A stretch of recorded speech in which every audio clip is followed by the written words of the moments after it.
Saudi and Bahrain అదేవిధంగా Israel వీటిని అంతకుముందు బ్యాన్ చేసినాయి.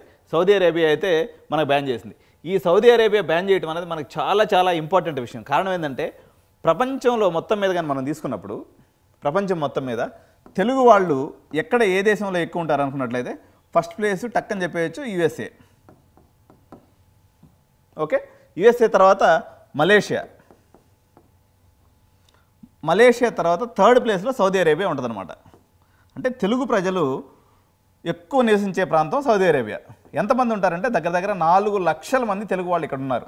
ఇందులో మన తెలంగాణ ప్రజలు చాలా ఎక్కువ, పర్టికులర్గా నిజామాబాదు, ఆర్మూరు, బోధను ఈ ప్రాంతం నుంచి చూసుకున్నట్లయితే ఈ కఫాలా సిస్టమ్ బాధితులు ప్రతి వీధిలో ప్రతి గల్లీలో దాదాపు ప్రతి ఇంటో కనిపిస్తారు. ఎందుకంటే సౌదీకి వెళ్ళటం అనేది ఇక్కడ చాలా ఎక్కువగా ఉన్నటువంటి ఉంటుందన్నమాట.